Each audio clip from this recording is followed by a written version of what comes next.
반갑습니다. 오늘의 말씀은 창세기 41장입니다. 그런데 창세기 41장이 엄청나게 깁니다. 무려 1절부터 57절까지 1절부터 57절까지 너무 긴데 여기에 중복되는 내용이 있습니다. 바로가 자기 꿈 이야기를 해주는 내용이 중복돼서 이 부분은 생략하고 창세기 41장 1절에서 16절까지 읽고 창세기 17절부터 24절까지는 뛰어넘고 25절부터 끝까지 다시 읽겠습니다. 창세기 41장 1절부터 16절까지 그리고 25절부터 마지막까지. 자, 읽겠습니다. 다 같이 한 목소리로 시작. 만 2년 후에 바로가 꿈을 꾼즉 자기가 나일 강가에 서 있는데 보니 아름답고 살찐 7 암소가 강가에서 올라와 갈밭에서 뜯어먹고 그 뒤에 또 흉하고 파리한 다른 7 암소가 나일 강가에 올라와 그 소와 함께 나일 강가에 서 있더니 그 흉하고 파리한 소가 그 아름답고 살찐 7 소를 먹은지라.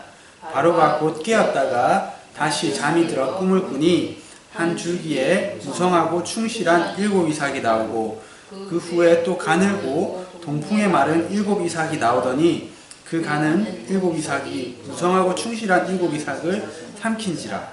바로가 깬즉 꿈이라. 아침에 그의 마음이 번민하여 사람을 보내어 애굽의 점술가들과 현인들을 모두 불러 그들에게 그의 꿈을 말하였으나 그것을 바로에게 해석하는 자가 없었더라. 술 맡은 관원장이 바로에게 말하여 이르되 내가 오늘 내 죄를 기억하나이다. 바로께서 종들에게 놓아사 나와 떡 굽는 관원장을 친위대장의 집에 가두셨을 때에 나와 그가 하룻밤에 꿈을 꾼즉 각기 뜻이 있는 꿈이라. 그곳에 친위대장의 종 된 히브리 종 청년이 우리와 함께 있기로 우리가 그에게 말하매 그가 우리의 꿈을 풀되 그 꿈대로 각 사람에게 해석하더니 그 해석한 대로 되어 나는 복직되고 그는 매달렸나이다. 이에 바로가 사람을 보내어 요셉을 부르매 그들이 급히 그를 옥에서 내놓은지라. 요셉이 곧 수염을 깎고 그의 옷을 갈아입고 바로에게 들어가니 바로가 요셉에게 이르되 내가 한 꿈을 꾸었으나 그것을 해석하는 자가 없더니 들은즉 너는 꿈을 들으면 능히 푼다 하더라. 요셉이 바로에게 대답하여 이르되 내가 아니라 하나님께서 바로에게 편안한 대답을 하시리이다. 요셉이 바로에게 아뢰되 바로의 꿈은 하나라. 하나님이 그가 하실 일을 바로에게 보이심이니라.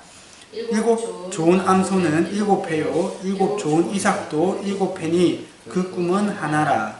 그 후에 올라온 파리하고 흉한 7 소는 7년이요 동풍에 말라 속이 빈 7 이삭도 7회 흉년이니 내가 바로에게 이르기를 하나님이 하실 일을 바로에게 보이신다 함이 이것이라. 곧 온 애굽 땅에 7회 큰 풍년이 있겠고 후에 7회 흉년이 들므로 애굽 땅에 있던 풍년을 다 잊어버리게 되고 이 땅이 그 기근으로 망하리니 후에 든 흉년이 너무 심함으로 이전 풍년을 이 땅에서 기억하지 못하게 되리이다. 바로께서 꿈을 2번 겹쳐 꾸신 것은 하나님이 이 일을 정하셨습니다.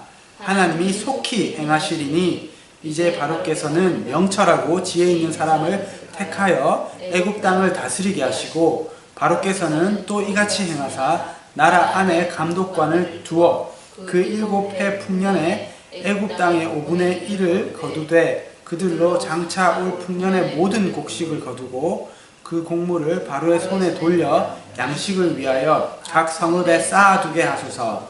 이와 같이 그 곡물을 이 땅에 저장하여 애굽 땅에 임할 7회 흉년에 대비하시면 땅이 이 흉년으로 말미암아 망하지 아니하리로다. 바로와 그의 모든 신하가 이 일을 좋게 여긴지라. 바로가 그의 신하들에게 이르되 이와 같이 하나님의 영에 감동된 사람을 우리가 어찌 찾을 수 있으리요 하고 요셉에게 이르되 하나님이 이 모든 것을 내게 보이셨으니 너와 같이 명철하고 지혜 있는 자가 없도다. 너는 내 집을 다스리라. 내 백성이 다 내 명령에 복종하리니 내가 너보다 높은 것은 내 왕좌뿐이니라.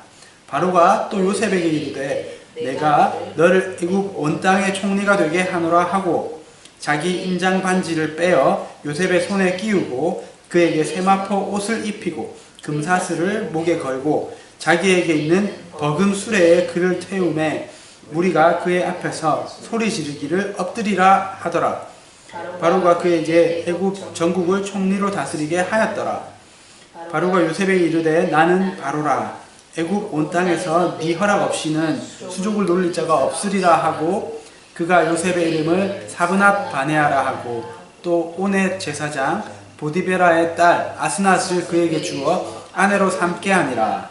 요셉이 나가 애굽 온 땅을 순찰하니라. 요셉이 애굽 왕 바로 앞에서 설 때에 30세라.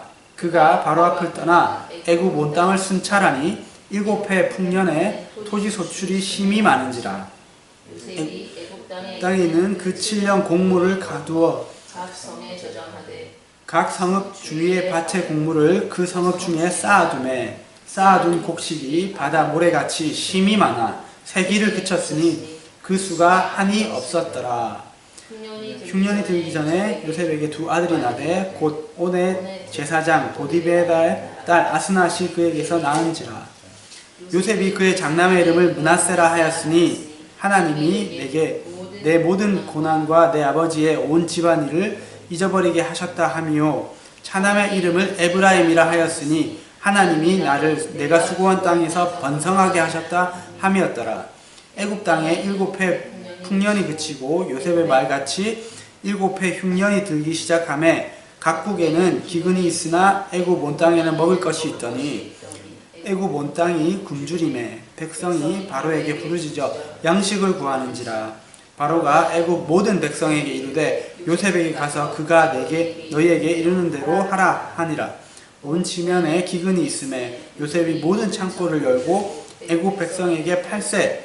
애굽 땅에 기근이 심하며 각국 백성도 양식을 사려고 애굽으로 돌아와 요셉에게 이르렀으니 기근이 온 세상에 심함이었더라. 아멘. 자, 이 긴 말씀을 읽으신다고 수고 많으셨습니다.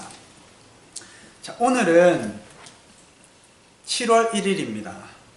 벌써 2018년의 절반이 지나갔는데 호주에서는 이 년의 그 시작을 이렇게 7월로 이렇게 하는 것 같습니다.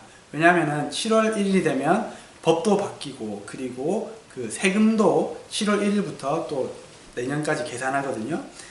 어쨌든 한 해 중간인데 저희에게는 더 의미가 있는 것 같습니다. 왜냐하면 저희가 작년 12월에 하나님께서 12월 중순에 하나님께서 저희에게 개척하라고 하셔서 개척을 했는데 벌써 이제 2018년이 절반이나 지났고 개척한 지 6개월이 됐습니다. 그래서 하나님께서 우리 대성씨도 보내주셔서 함께 6개월 동안 예배하게 하셨습니다.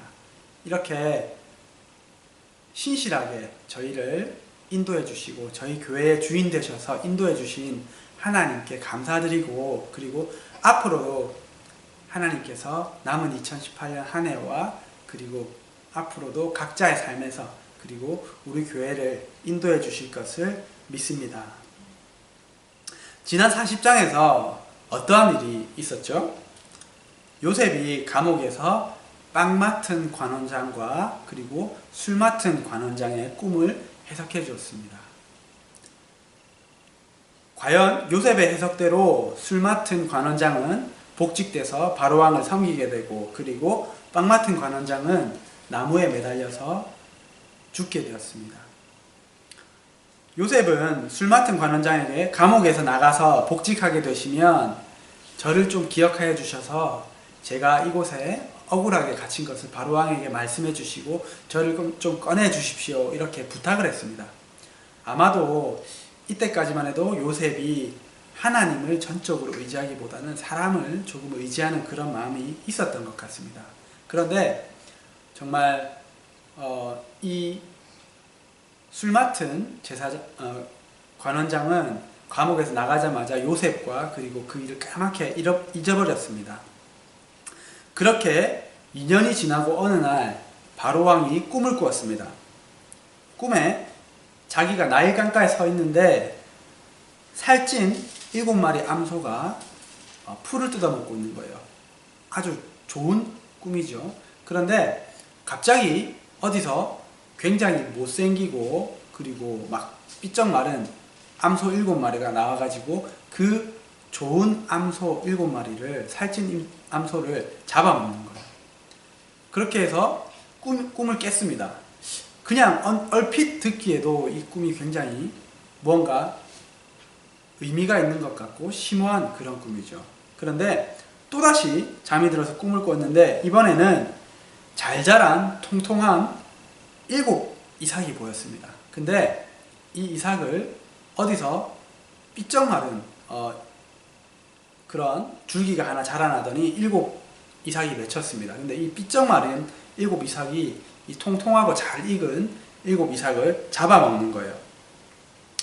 그렇게 무언가 심오한 의미가 있는 이 꿈을 꾸고 나서 바로가 심히 근심이 되었습니다. 왜냐하면은 이 당시에 사람들은 그 꿈이 나에게 무엇을 말한다고 믿었고, 지금도 그렇지만은, 그리고 특히 왕이 꾼 꿈은 굉장히 의미가 있다고 생각됐습니다. 그런데 왕이 비슷한 꿈을 이렇게 2번이나 겹쳐서 꾼 것은 굉장히 의미 있는 것이었고, 더군다나 왕이 꾸었던 이 나일강과 암소와 그리고 벼이삭 이런 것들은 그 당시에 굉장히 중요한 산업이었던 농업에 직결되는 것이었기 때문에 바로가 굉장히 이것이 고민이 되었던 것 같습니다.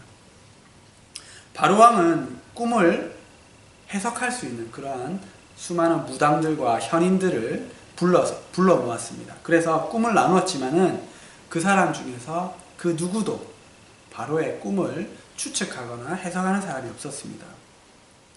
아마도 하나님께서 이 꿈을 주셨기 때문에 하나님의 사람이 이 꿈을 해석할 수 있었다고 생각이 됩니다. 그때 술 맡은 관원장이 자신이 감옥에서 꿈을 꿨던 그 일이 생각납니다. 자신과 떡 맡은 관원장이 꿈을 꿨었는데 그 꿈을 요셉이 해석해주고 그 일이 그대로 일어났던 것을, 2년 전에 일어났던 것이 생각이 났습니다. 그래서 그 사람은 바로왕에게 조심스럽게 이야기합니다. 2년 전에 제가 왕께 죄를 지어서 빵 맡은 관원장과 함께 감옥에 갇혔던 일이 생각이 납니다. 그때 히브리 사람 요셉이라는 사람이 함께 그 감옥에 있었는데 그 사람이 저와 빵 맡은 관원장의 꿈을 해석해 주었습니다. 그런데 정말 그 일이 있고 3일 뒤에 그 일이 그대로 일어났습니다.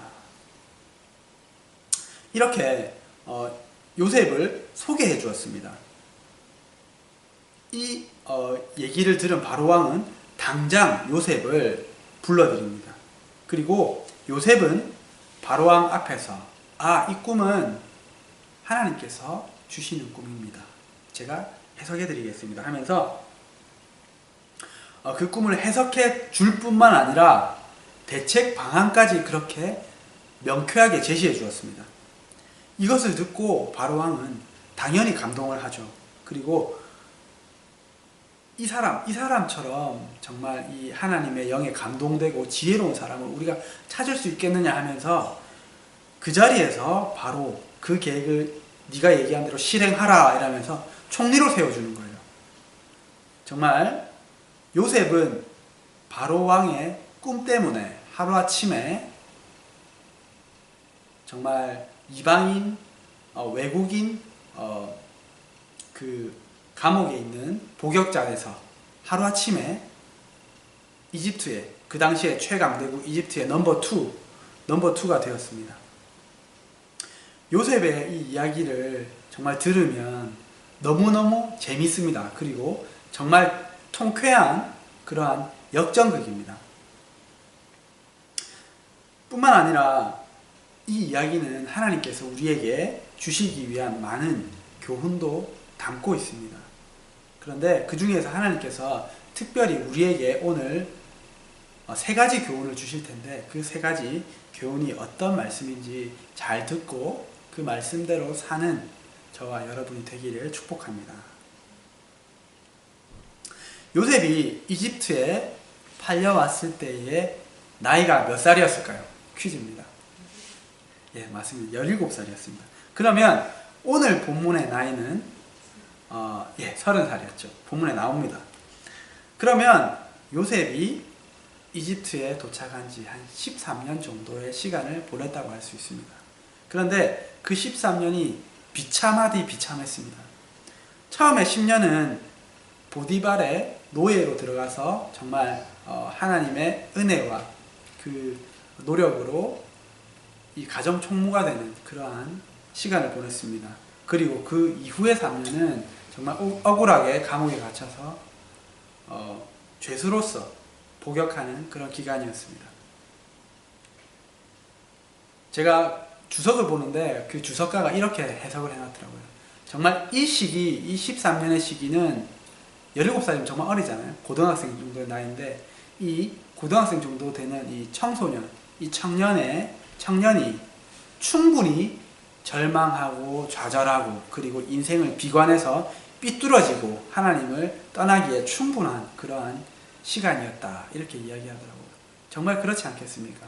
우리가 그 자리에 있었다면 하나님한테 왜 이래 이렇게 하면서 정말 원망하고 하나님을 떠나고 삐뚤어질 수 있는 충분히 그럴 여지가 있는 시간이었습니다. 그런데 요셉도 분명히 그런 시간이 있었을 거라 생각이 됩니다. 그렇지만은 요셉은 끝까지 하나님 안에서 그 믿음을 잃지 않았습니다. 그리고 하나님과 그 감옥 안에 그리고 그 노예 생활 중에 계시는 하나님과 동행하면서 그 연단을 끝까지 잘 받아냈습니다. 그래서 결국에는 신실하고 겸손한 하나님의 사람이 되었습니다. 그래서 정말 갈라디아서 2장 20절의 말씀처럼 내가 이 감옥에서 그 당시에 예수님을 몰랐겠지만은 그리고 이 노예 생활을 하면서 그리스도와 함께 십자가에 못 박혀서 이제는 내가 사는 것이 아니라 내 안에 계신 하나님으로 산다 하는 그런 사람이 되었던 것 같습니다. 그래서 하나님께서 마침 때가 되었을 때 하나님의 때가 되었을 때 요셉을 이렇게 건져주십니다. 하루아침에. 요셉이 이런 사람이 된 것을 어떻게 볼 수 있냐면 요셉이 바로왕 앞에 불려가서 꿈을 해석할 때 네가 그 꿈을 잘 해석한다며 이렇게 하니까 아닙니다. 제가 아니라 꿈을 해석해 주시는 분은 하나님이십니다. 이렇게 정말 담대하게 그렇지만 겸손하게 이렇게 말할 수 있었습니다. 그리고 바로의 꿈을 듣고 나서도 이 꿈을 주시는 분은 하나님이십니다. 하나님께서 앞으로 있을 일을 예정하신 일을 속히 진행하시려고 2번이나 하나님께서 바로에게 보여주신 것입니다. 이렇게 이야기하는 것입니다. 이 요셉의 이야기를 들은 바로왕은 이렇게 이야기합니다. 이와 같이 하나님의 영에 감동된 사람을 우리가 어찌 찾을 수 있으리요? 하나님이 이 모든 것을 내게 보이셨으니 너와 같이 명철하고 지혜로운 자가 없도다. 너는 내 집을 다스리라. 내 백성이 다 내 명령에 복종하리니 내가 너보다 높은 것은 내 왕좌뿐이니라. 정말 이 바로왕이 요셉이 믿고 있는 이 전지전능하신 하나님을 믿으면서 이 이야기를 했는지 아니면은 그냥 수많은 신 중에 한 신으로 이렇게 취급을 하면서 이야기를 했는지 모르겠지만은 어쨌든 바로왕이 요셉의 이야기에 그리고 그 하나님의 해석에 감동한 것은 분명한 것처럼 보여집니다. 이렇게 요셉이 자신을 드러내지 않고 정말 이렇게 감동하는 이 왕 앞에서 왕이시여 제가 사실은 아무 잘못도 없이 형들에게 이렇게 끌려와가지고 이렇게 감옥에까지 갇히게 되었는데 저를 이렇게 풀어주십시오 이런 말 한마디도 하지 않습니다. 그저 자신을 드러내지 않고 조용히 자신이 하나님을 높일 때에 하나님께서 때가 됐다 하면서 이렇게 요셉을 높여주시는 것입니다. 요셉에게 이 13년의 광야의 시간이 없었다면 요셉은 온전히 하나님만 믿고 의지하는, 그리고 하나님만 드러내는 사람이 될 수 없었을 것입니다. 제가 한 몇 달 전에 예수님께서 광야에 시험 받으시는 그 말씀을 전할 때 그 광야의 삶에 대해서 나누었던 기억이 납니다. 정말 그 광야의 삶이 없었다면 요셉은 하나님을 이렇게 깊이 만나고 겸손한 사람이 되지 못했을 것입니다. 우리에게도 이렇게 요셉과 같은 길든 짧든 광야의 시간을 주십니다. 이 시간을 통해서 하나님께서 우리에게 원하시는 것은 하나님과 깊은 교제와 깊은 관계에 들어가는 것이며, 정말 내가 다른 것은 의지하지 않고 오직 하나님만 의지하며, 이제는 내가 아니라 내 안에 계신 그리스도께서 사시는 것임을, 그러한 정말 하나님의 사람으로서의 삶을 살게 하시기 위해서 이러한 시간을 주시는 것입니다. 그렇지 않다면, 우리에게 만약에 이런 시간이 없다면, 요셉과 같은 사람도 만약에 이러한 시간이 없었다면, 내가 똑똑해서 이렇게 꿈도 해석하고 이 총리의 자리에까지, 정말 이 외국인으로서 그 밑바닥에서 여기까지 올라왔지 하는 그것이 올라오지 않겠습니까? 요셉도 사람인데. 저도 마찬가지로 정말 하루아침에 높아진다면 제가 하나님의 종으로서 정말 하나님만 드러내고 하나님만 높이고 그렇게 할 수 있는 사람이 될 수 있을지 저는 자신이 없습니다. 그렇게 될 때에 하나님께서 이렇게 높여주시는 것이 하나님의 시간표이기 때문입니다. 그렇지 않으면은 우리는 오히려 교만해져서 하나님 앞에 죄를 짓게 되고, 그리고 하나님을 떠날 수 있는 위험에까지 처할 수 있습니다. 우리가 온 천하를 얻고도 그 생명을 잃으면, 하나님을 잃으면 아무 의미가 없다고 그렇게 말씀하셨는데, 우리가 정말 구원을 놓친다면, 이것으로 인해 구원을 놓친다면 이것은, 이러한 영광은 없는 이만 못한 것입니다. 그래서 우리가 정말 작고 초라해질 때, 하나님께서 나를 연단시키실 때, 나에게 광야의 길을 걷게 하실 때 정말 철저하게 낮아지고 연단받아서, 그래서 내가 아니라 하나님께서 하시는 것임을 철저하게 깨달아서, 언젠가 하나님께서 요셉과 같이 들어 쓰실 때, 하나님께서 들어 쓰시든지 들어 쓰시지 않던지는 하나님의 절대적인 주권입니다. 그런데 혹시라도 그렇게 하나님께서 들어 쓰실 때에 내가 영광을 받지 않고 오직 하나님께만 영광을 돌려드리고 하나님으로 사는, 내가 아니라 내 안에 있는 그리스도께서 사시는 저와 여러분이 되시기를 축복드립니다. 두 번째로 제가 이 말씀을 보면서 하나님께서 저에게 주셨던 은혜는 누가복음 19장에 예수님께서 비유를 통해서 말씀하신 이 내용이었습니다. 이 내용이 마태복음에 나오는 우리가 잘 알고 있는 달란트 비유와 비슷하면서도 조금은 다릅니다. 제가 이것을 설명드리겠습니다. 어떤 주인이 왕위를 받으려고 먼 나라에 가면서 종들에게 한 문화씩 10문화를 10명의 종들에게 나누어 주었습니다. 그리고 그것으로 장사를 하게 했는데, 시간이 흐르고 흘러 그 주인이 왕위를 받아가지고 돌아왔습니다. 그때 어떤 종은 한 문화를 가지고 10문화를 남겼습니다. 그리고 어떤 종은 한 문화를 가지고 5문화를 남겼습니다. 그때 이 주인이 칭찬을 합니다. 어떻게 칭찬하냐면, 충성된 종아, 잘했다. 네가 정말 작은 것에 충성했으니 네가 10고을 다스릴 권세를 받아라 하면서 10문화 남긴 종에게 그렇게 이야기를 하시고, 그리고 5문화 남긴 종에게는 네가 5 고을 다스리는 권세를 받아라. 이렇게 말씀하시면서 그들에게 권세를 주셨습니다. 우리가 예수님께서 곧 오실 것을 다 알고 있잖아요. 요즘에 너무나도 많은 목사님들이 그리고 하나님의 종들이 정말 하나님의 시간표가 가까워왔다. 우리가 그 날과 때는 정확한 시간은 알 수 없지만은 예수님께서 너희는 깨어있는 자들이기 때문에 그 시기를, 그 때를 짐작할 수 있을 거다. 너희에겐 도둑과 같이 그때가 오지 않을 거다. 그렇게 말씀하셨습니다. 그래서 마지막 때가 가까워왔고 예수님께서 다시 재림하실 때가 가까워왔다는 것을 압니다. 그러면 예수님께서 이 땅에 다시 오시면 이 세상은 예수님께서 다스리시는 완벽한 세상이 옵니다. 천년 왕국이라고 하죠. 그 천년 왕국을 예수님께서 이 세상에 세우실 텐데 그때 우리의 역할이 무엇일까요?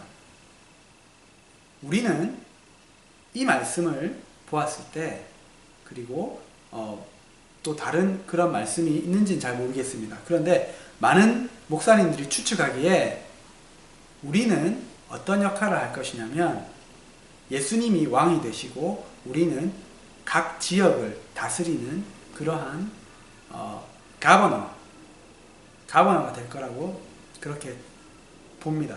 그러면 이 예수님의 비유처럼 우리에게 맡겨주신 것에 얼마나 충성했는지에 따라서 너는 이 호주 전체를 다스리는 사람이 되어라. 아니면 너는 대한민국을 다스리는 사람이 되어라. 아니면 너는 대한민국 중에서 부산을 다스리는 사람이 되어라. 아니면 부산 중에서 용호동을 다스리는 사람이 되어라. 아니면 용호 1동 그 중에서 이 부분을 다스리는 사람이 되어라. 그렇게 우리에게 권세를 할당해 주실 것입니다. 그때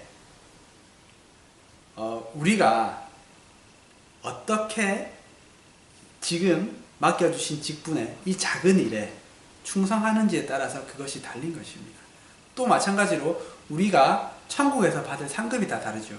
내가 지금 어떻게 하나님을 내 있는 자리에서 정말 작은 것에 충성하느냐에 따라서 하늘에서 내가 받을 상이 달라지는 것입니다.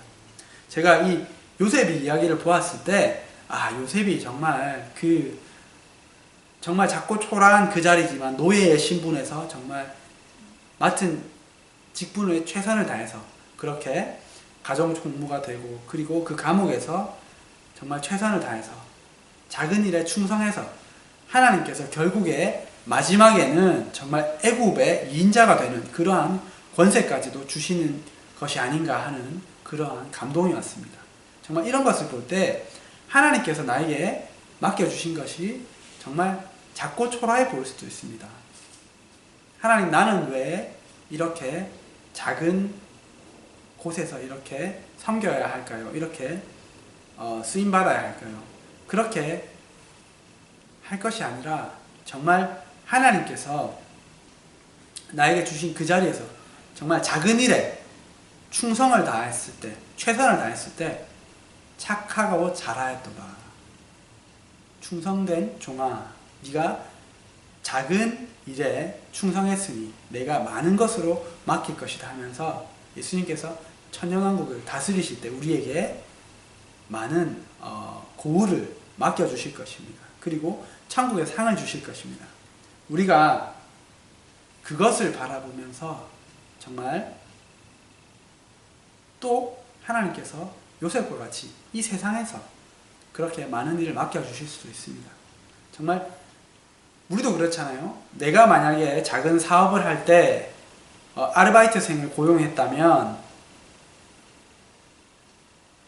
그 작은 일에 충성하는 정말 그 일을 잘 감당해내는 사람에게 나중에 지점을 낼 때 지점장의 자리를 줄 수 있을 것입니다. 정말 하나님도 마찬가지라고 보이거든요. 우리가 이렇게 작은 일에 지금 맡겨주신 작은 일에 충성해서 예수님께서 나중에 오실 때에 착하고 잘했다 이렇게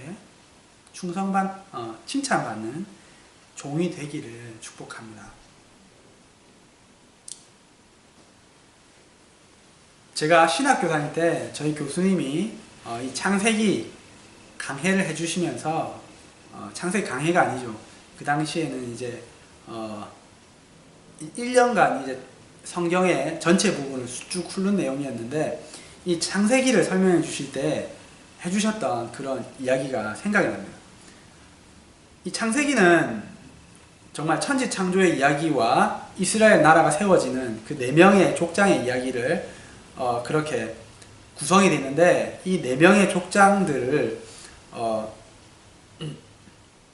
한 단어로 한마디로 딱 정의할 수 있다고 그렇게 설명해 주셨습니다.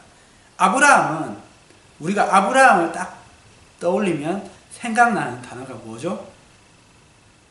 무슨 조상 이렇게 많이 얘기하죠. 아브라함을 믿음의 조상이라고 하죠. 아브라함의 주제는 믿음입니다. 그 믿음으로 고향 친척 아비집을 떠나서 가나안 땅으로 왔습니다. 아무것도 보이지 않는데 그 약속 하나만 믿고 그리고 그 믿음으로 나중에는 아들 이삭을 바칠 수 있는 그러한 믿음을 갖게 됐고 또 믿음으로 의롭다 칭함을 받았다고 성경은 말씀하고 있습니다. 그러면 이삭의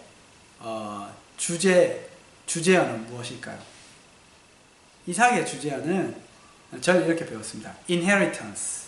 이것은 유산입니다.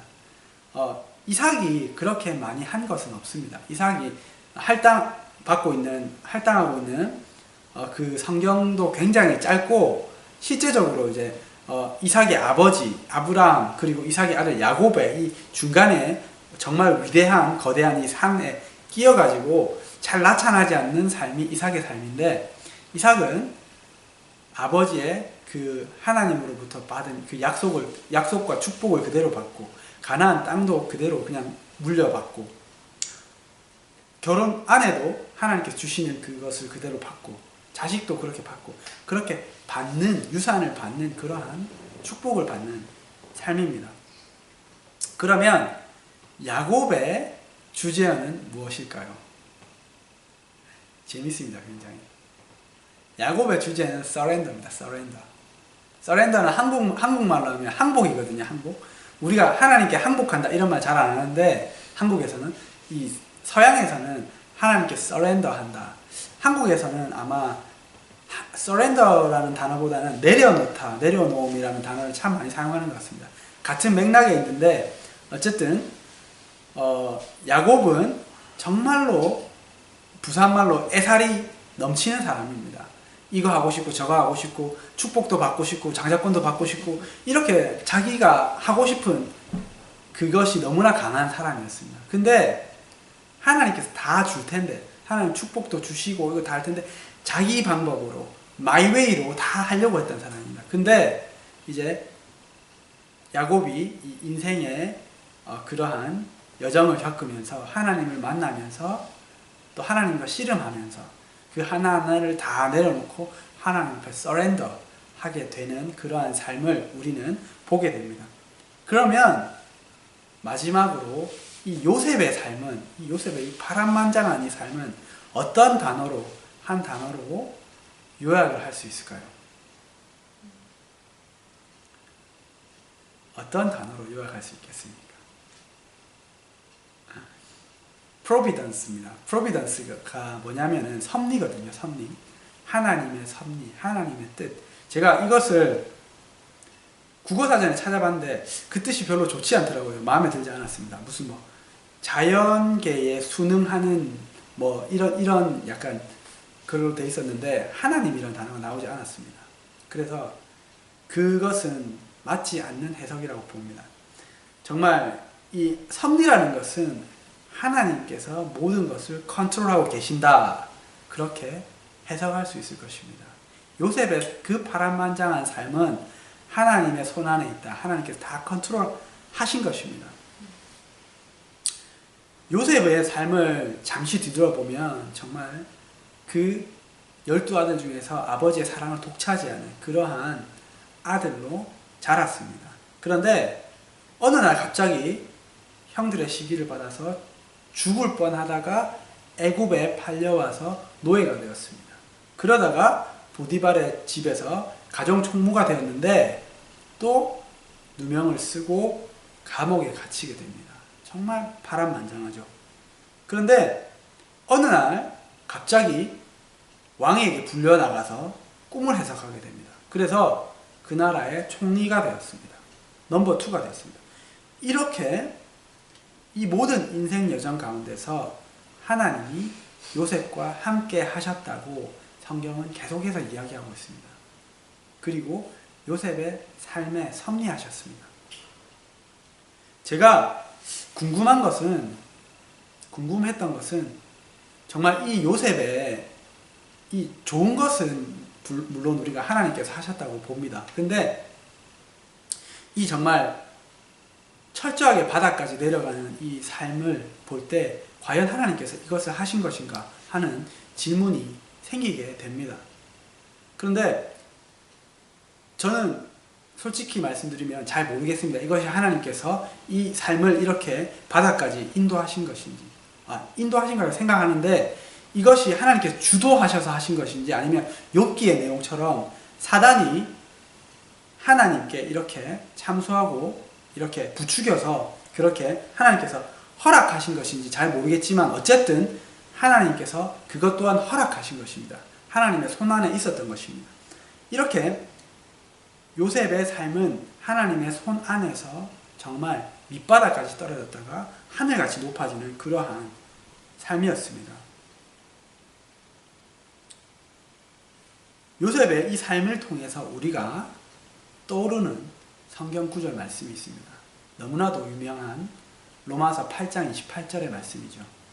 하나님을 사랑하는 자, 그 뜻하신 대로 부르심을 받은 자들에게는 모든 것이 합력하여 선을 이룬다는 그 말씀입니다. 요셉은 이후에 다음 장에 형들이 식량을 사러 가나안에서 애굽으로 왔을 때 형님들에게 자신의 신분을 밝히고 나서 형님들에게 이렇게 이야기합니다. 형님들이 나를 이곳에 팔았다고 해서 걱정하지 마십시오. 하나님께서 우리 생명과 후손들을 보존하기 위해서 나를 이곳에 먼저 보내신 것입니다. 나를 이리로 보낸 분은 형님들이 아니라 하나님이시고 저를 이곳의 통치자로 삼으셨습니다. 하나님은 요셉을 통해서 이스라엘 사람들을, 그리고 이스라엘 나라를 이집트로 인도하는 큰 계획을 가지고 계셨습니다. 하나님이 그 큰 그림을 가지고 계셨습니다. 하나님께서 아브라함을 통해서 미리 말씀하셨죠. 네 자손들이 이방에서 객이 되고 400년간 그 사람들을 압제하여서 괴로움을 당할 것이다. 이렇게 예언하셨는데 그 말씀을 이 요셉을 통해서 이루시고, 그리고 이 70명이라는 이 작은 부족들이 200만 명이 되는 그렇게 큰 나라로 성장하기까지 그 당시에 초강대국인 애굽 안에서 그렇게 애굽의 보호를 받으면서 키우셨던 겁니다. 이렇게 하나님께서 이스라엘 나라를 세우시는 큰 계획 안에 요셉이 사용된 것입니다. 이렇게 요셉의 삶을 통하여 비록 파란만장한 그러한 삶이었지만은 모든 것이 협력하여 선을 이루도록 하나님께서 인도하신 것입니다. 그러면 이 요셉의 이 이야기를, 요셉의 삶을 우리에게 적용해 보겠습니다. 이 말씀을 듣는 여러분들, 그리고 이곳에 있는 분들은 적어도 제가 생각하기에는 하나님을 사랑하는 자들이고 하나님의 뜻대로 부르심을 입은 자들이라 생각됩니다. 로마서 8장 28절의 말씀대로. 그러면 우리에게도, 우리를 통해서도 하나님께서 모든 것이 협력해서 선을 이루도록 우리 삶을 인도하실 것입니다. 다시 말해서 요셉의 삶에 섭리하셨던 하나님께서 우리의 삶도 섭리하고 계시다는 것입니다. 우리가 아까 찬양 들었던 것처럼 오신실하신 주, 오신실하신 주, 내 너를 떠나지도 않으리라, 내 너를 버리지도 않으리라 약속하시고 우리를 인도해 주셨던 그 하나님이신 것입니다. 그리고 앞으로의 삶도 그러하실 것입니다. 그러므로 여러분과 제 삶이 지금 어디에 있고 어느 방향으로 있고 어느 방향으로 가고 있는지 그거 모두가 하나님께서 섭리하실 것입니다. 그 섭리 가운데 요셉의 삶처럼 이렇게 고난이 있을 수도 있고 영광이 있을 수도 있습니다. 그리고 낮아짐이 있을 수도 있고 높아짐이 있을 수도 있습니다. 어쨌든 우리가 하는 것은 지난주에 배웠죠. 예수님께서 믿음을 굉장히 좋아하십니다. 우리가 할 수 있는 것은 하나님을 믿는 것입니다. 내 삶을 주관하고 계시고 섭리하고 계시고 인도하고 계신 그 하나님을 믿는 것입니다. 우리가 이 하나님을 믿어드림으로 하나님의 섭리 안에 있는 내 삶을 주님께 드림으로 정말 한 사람 한 사람 하나님께서 뜻하시고 그 인생을 통해서 계획하신 그 모든 일들을 그 큰 그림들을 이루어 가시는 그러한 저와 여러분이 되기를 축복드립니다. 우리 기도하시면서 예배를 주일 예배는 마치고 우리 인생의 예배를 또 살겠습니다. 먼저 기도하실 것은 정말 요셉이 자기를 드러내지 않고 왕 앞에서도 겸손하게 그리고 담대하게 하나님만 높이고 하나님만 드러냈던 것처럼 내가 만약에 지금 요셉과 같이 철저하게 연단 중에 있다면 정말 낮아져서 그리고 나는 비워져서 이제는 내가 사는 것이 아니오 내 안에 그리스도께서 사신다고 고백하면서 언젠가 하나님께서 나를 높여주실 때에도 오직 주님만 드러내는 그런 사람이 될 수 있도록 기도하시고 그리고 작은 일에 내가 지금 맡은 주님께서 나에게 주신 그 작은 일에 충성하여서 정말 하나님께서 예수님께서 이 땅에 재림하실 때에 많은 것을 맡겨주시고 천국에서 상을 받을 수 있는 착하고 충성된 종이라고 칭찬받을 수 있는 그러한 우리가 될 수 있도록 기도드리시고 마지막으로 하나님께서 나의 삶에 섭리하고 계심을 믿습니다. 내 삶을 통하여 주님의 뜻을 이루시옵소서 섭리하시옵소서 그렇게 기도드리고 우리 예배를 마치겠습니다.